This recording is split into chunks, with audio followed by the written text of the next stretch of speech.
Thank you for joining us as we continue our conversation about the underrepresented, gifted, and talented population. Our focus today will be the economically disadvantaged, gifted learners. I am your host, Sherry Johnson. Today, we're going to be covering three objectives. The first, we're going to identify the characteristics of the economically disadvantaged, gifted learners. Second, we're going to discuss ways in which educators may provide opportunities for them to succeed in school. And our third objective is to discuss the role of the poverty disrupting educator. So, who are the economically disadvantaged gifted learners? Have you ever had a student in your classroom who uses language in a very colorful way, whose storytelling is compelling and riveting, whose sense of humor has that shock value, and the students have extensive memory about people and conversations that have taken place? You may have had a gifted and talented student in your classroom who is also economically disadvantaged.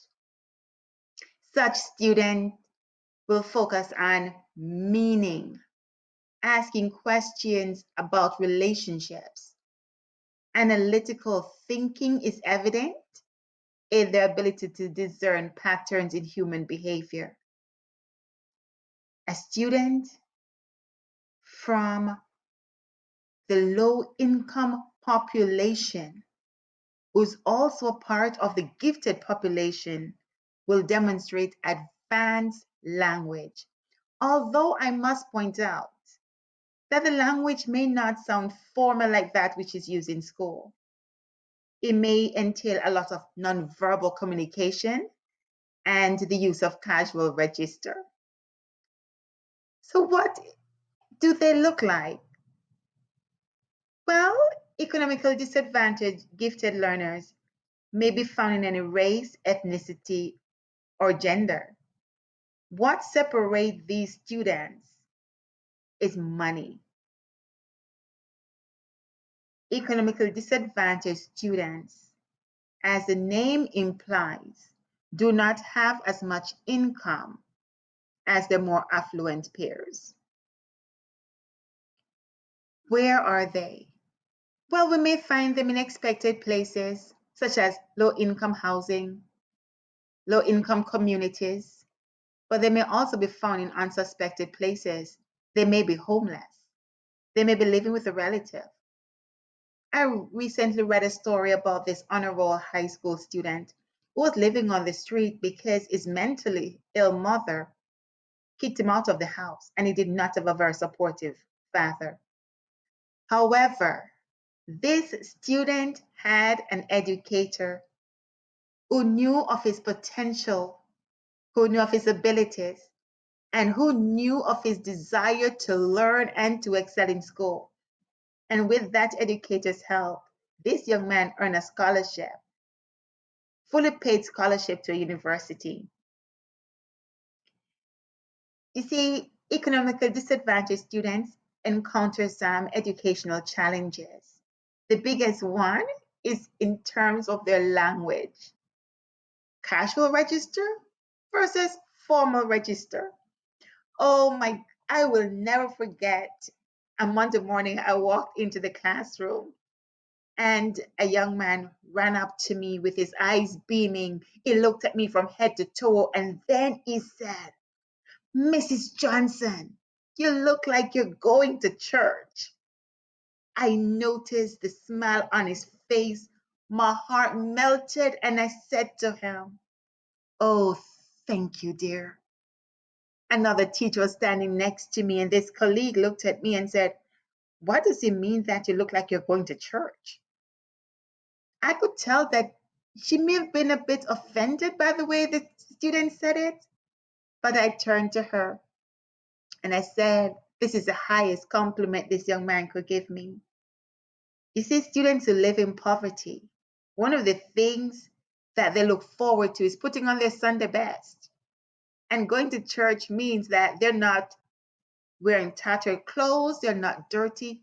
They are well groomed and well dressed and look simply amazing. It would be the same equivalent if one in a middle class come up to you and said, "You look like you could go to a ball or a banquet or the prom." It is the same types of appreciation for the way I looked. And so I'll never forget the expression about going to church. That very same young man was in my class a few weeks later. And when an assignment was given, I could hear him from the side of the room yelling, "This sucks!" You know, if I did not understand what "this sucks" could mean, I may have responded differently. I may have thought about relationship issues. Maybe he doesn't like me. But "this sucks" could mean this assignment is hard for me. This assignment is too easy for me. This assignment lacks meaning and purpose. I remember one of the characteristics of the advanced student is they look for meaning in everything. It could also mean this activity lacks engagement. It was boring. And come to think of it, I don't remember at this moment if it involved a lot of group work or if it was an independent assignment. It could also mean I won't be able to complete this independently or at home. So "this sucks" has several meanings, and as the educator, I knew it is my job to help this young man find the language that he needed to fully express himself. Because I'm not just going to take "this sucks," deal with that at face value, and move on. And so as we talked and we worked together, I learned that for that particular activity, it did need to have more meaning to him. And all I needed to do was to take the time to explain how the present learning connected with his future. And that was not a difficult task. You see, students living in poverty, on average, they're hearing 616 words per hour versus the more affluent peers who are hearing 2,153. That's almost 4 times as many words. When it comes on to words of encouragement versus words of negativity or words of discouragement, kids in poverty hear 500 words of encouragement and twice as many discouraging words. When you compare that to the professional class, they're having over 3,000 words of encouragement per week.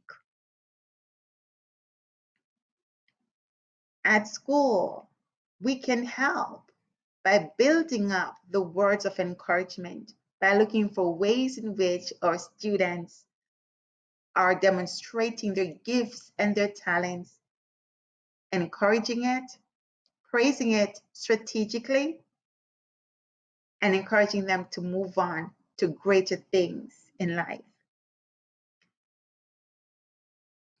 Education challenges is not just limited to the language, but our perception of students' attitude towards school, what it is that they're doing, and how we read into that nonverbal language. You're about to watch a video about this young man, and this young man looks at, I want you to pay attention to his nonverbal communication. I want you to pay attention to his body language. I want you to listen to the words that his teachers are using to describe him and the words that he's using to describe himself. Our belief about the student's attitude is an educational challenge for the economically disadvantaged gifted students.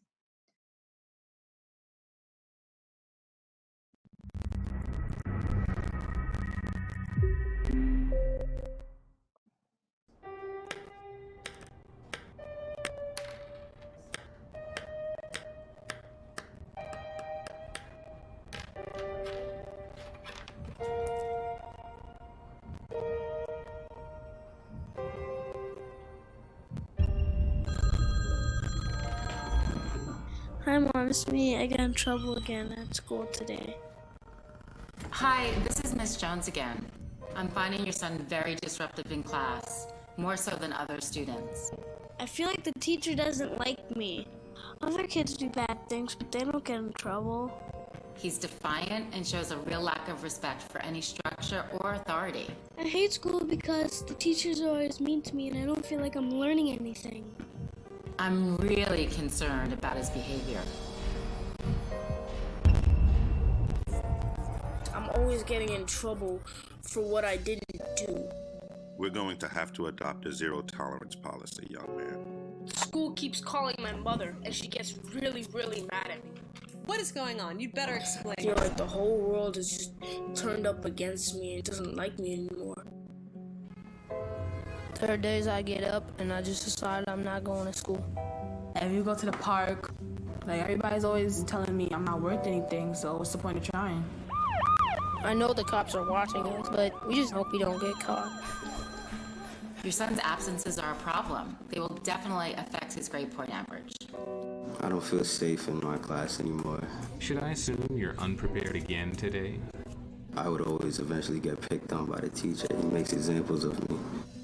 I feel really singled out, and I just try to avoid people because every time I look, somebody's always talking about me. Oh, she's always getting in trouble. But I started fighting more because nobody wants to hang out around a troublemaker. The only time I have real friends is when I'm on the block. So that's where I'll stay.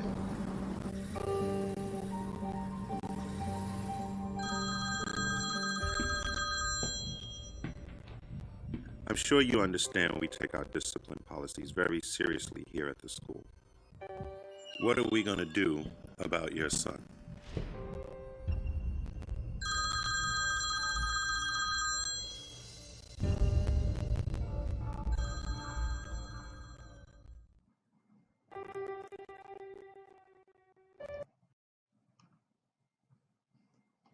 A mother's plea. Please, please, oh please, do not give up on my son. Take a chance and look at him. See the potential that lies within. See the dreams that he holds dear. Talk with them and the truth will be clear. If you take the leap and choose to believe, your faith, encouragement, and guidance will help him achieve. Please hear the plea that to you I make. My son in your class is not a mistake. You may be that teacher he'll always remember, the one who takes the time to be his mentor. You may not fully understand the hope and power you hold in your hands. You may glance and see a struggling young man. When I look at him, I see the hope of several generations. Please, please, oh please, do not give up on my son. Talk with him and the truth will be clear. Take a moment and talk with them and see the potential that lies within.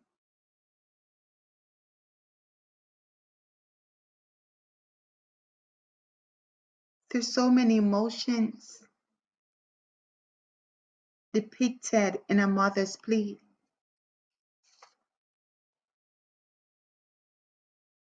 Or perceived understanding about the student's attitude towards school can cause or economically disadvantage gifted learners to drop out at an alarming rate. When you were watching that video, did you hear the music he was playing with his pencil? Did you notice the rhythm as he tapped his feet? Or did you notice it was tapping his pencil and disturbing the other students who were reading? When you were listening to the words of the teachers, did you hear the frustration? Did you hear the teacher talk about the lack of structure? That's because gifted students in poverty, like other students in poverty, they may lack executive functioning skills, and it may cause them to lack the organizational skills that one from middle class would naturally expect. Did you hear the frustration of the teacher about the student not turning in homework? Gifted kids in poverty still endure some of the ramification of low income. Not turning in homework can mean a wide variety of things. It could mean I was not doing the homework because it was too easy. It could mean I completed the homework, but I could not find it. It could mean I did not do the homework because I was helping siblings. I did not do the homework because I did not have space at home to get it done. I did not do the homework because I did not have the materials at home that I needed to complete the homework. Not turning in homework does not necessarily mean the student does not understand the material or lack intelligence or is lazy. Did you hear the frustration about the student being disruptive, more disruptive than others? Again, we have to look at the context. The young man said the teacher was picking on him or singling him out. There's a lack of fairness and consistency being perceived by the student. The student was being humiliated in front of his peers for not turning in homework, for being disruptive, and as a result, found it easier to stay on the street. There are a lot of gifted and talented students from poverty who are not in gifted and talented programs because of the educational challenges that they experience. What we may consider to be an attitude may be a lack of language that the student does not have to express his thoughts, feelings, and ideas. What may be considered an attitude may be the nonverbal form of communication. You see, students from poverty are often very skilled with nonverbal messages because they tend to have limited vocabulary based on what is used in poverty versus what is used in the classroom. The type of communication that they use is called the casual language register. It's limited to 400 to 800 words vocabulary. They can be very expressive with a few words, and as such, they often accompany incomplete sentences with nonverbal assist, such as body language. So what we may consider to be an attitude may simply be the student's way of expressing themselves. It's just not following the middle class norm. So which lens are we looking at when we're talking about the attitude of the student? Because the lens through which we look is going to affect how we perceive them. Lack of professional development is another educational challenge that hampers giftedness from poverty from rising. Incomplete work does not equate to laziness or lack of intelligence. And some of the educational practices that are in place, it may not be as extreme as the one I'm about to show you, but let us think about it in context. What would this do for a child over time? As you watch this video, I want you to be thinking, if this was your child, what would your reaction be? Some disturbing video of a teacher at a New York City charter school is raising questions tonight about the harsh treatment of some of its youngest students. But as DeMarco Morgan reports, the school says the video does not tell the whole story. So count it again, making sure you're counting correctly. In this video, Success Academy teacher Charlotte Dial's frustration is clear. Go to the calm down chair and sit. She angrily tears up a first grade student's work. There's nothing that infuriates me more than when you don't do what's on your paper. The video was taken by an assistant teacher in 2014 and published by the New York Times on Friday. Very upset and very disappointed. The video raises new concerns about the demands on students at the 34 Success Academy schools in New York City. The charter schools have been amongst the highest performing on state tests in New York 7 years in a row.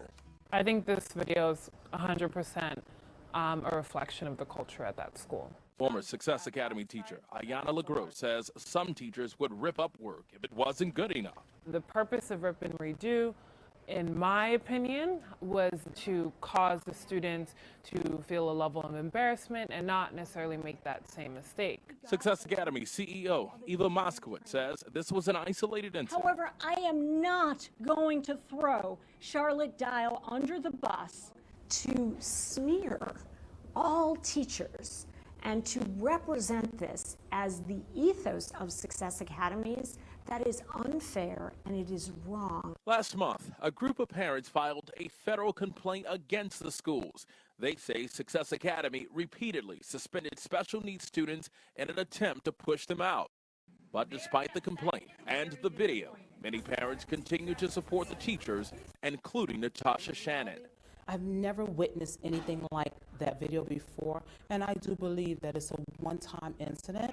Success Academy says Dial was suspended for a week and also completed a week of retraining. She is now back in the classroom. DeMarco Morgan, CBS News, New York.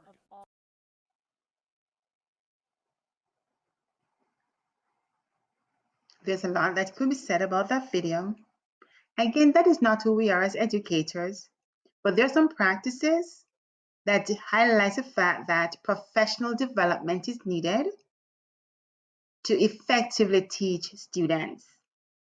And the same is true for gifted and talented students who are economically disadvantaged. In order for us to identify them, we need to know about their characteristics and what to look for.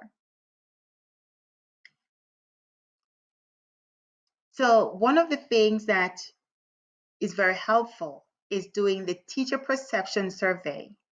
So it's not just a regular checklist, it's going through and looking at all the characteristics of the gifted child.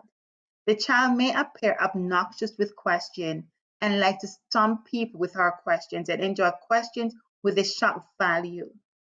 It may question authority and their willingness to follow rules, especially rules that lack meaning and relevance. On the other hand, the child may be curious about information, inquisitive, doesn't accept information at first glance, questions and pushes for more information. Both criteria talks about different gifted learners. Those from poverty, those from the middle class. We have to determine which lens we're looking at in order to correctly identify students from poverty. Educational challenge that we also face. Not only do we have the language, not only do we have our perceived attitudes or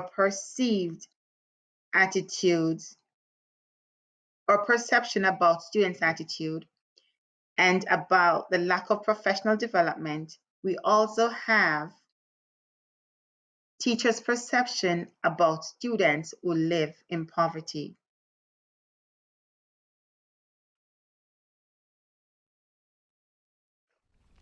Benjamin, if you spell it correctly, you win. Lacquer. L-A-C-Q-U-E-R. Lacquer. That is correct. Yes! The certificate for the student with the highest academic achievement in the 8th grade goes to Benjamin Carson.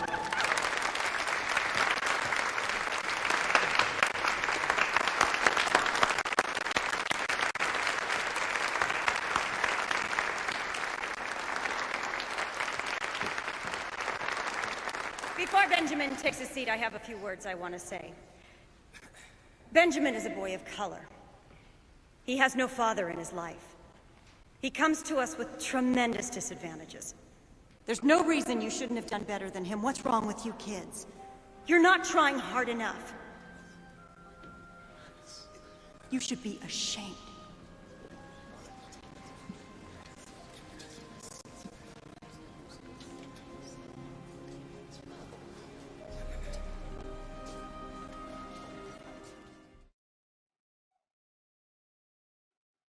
How do we respond to such an educator?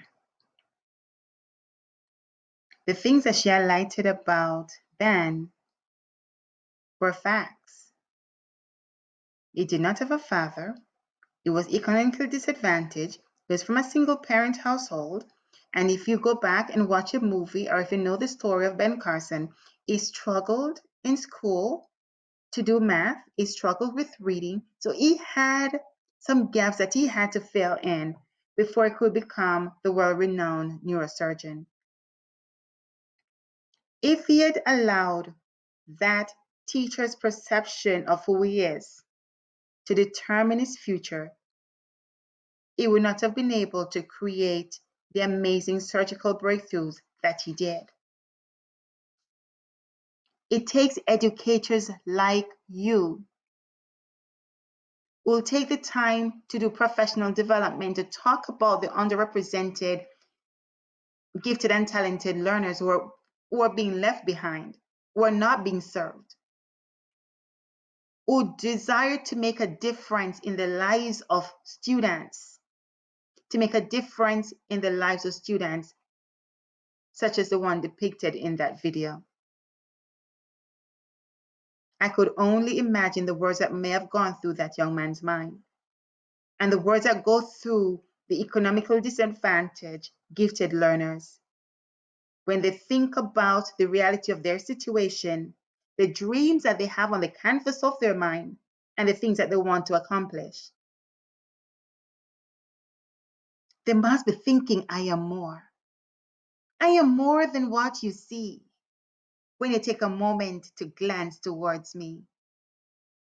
I am more than what you perceive because I can create whatever my mind conceives. I am more than what society dictates. There is no mental boundary within which I must operate. I am more than what you can process because prayer, work, and determination guarantee my success. I am more than what you see when you take a moment to look towards me. Teachers can make the difference. It's teachers like you who will take the time to see the potential in your students.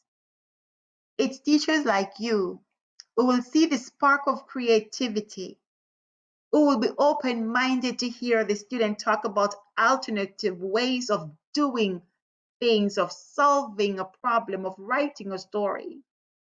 It's teachers like you who will encourage such creativity and innovativeness. It's teachers like you that will teach perseverance. Economically disadvantaged students are already persevering in their lives as they confront poverty and as they deal with poverty on a daily basis. In the world of academia, they need a cheerleader, they need a guide, they need a coach who's going to teach them perseverance, who's going to encourage them to exercise grit, who's going to tell them not to give up when it seems like everything else is falling apart. It's teachers like you who will accept them without judgment. It is true that sometimes they'll come to school and they do not smell fresh because they don't have all the materials that they need. It is true that they may come to school and they may appear worn or tattered compared to their peers. It is true that they'll come to school and they do not have the supplies they need. It's teachers like you who will accept them without judgment. It's teachers like you who are teaching them to believe in their dreams. It's teachers like you who are helping to guide them towards that dream. I'm reminded of the story about Steve Harvey, when he was younger and in school, he wrote a story of what it is that he wants to do when he grew up. And he said when he grows up, he would want to be on television. His teacher told him to have a more realistic dream. He went home, he told his father, and his father said, "You go ahead and you hold on to your dream." And he folded a piece of paper and he put it down at home. And then he wrote the essay that the teacher wanted. And he wrote about being a police officer or someone in the service industry. But he never let go of his dream. Today, Steve Harvey is on television, on so many programs, so many talk shows. How does that teacher feel right now? I am sure when she said it, it was not meant to discourage him, but to give him something realistic, something attainable. Gifted students from poverty do not need to be sheltered from the realities of their dreams. And it takes teachers like you who will make the difference. So when we think about the implication for identification and assessment of economically disadvantaged, gifted and talented students,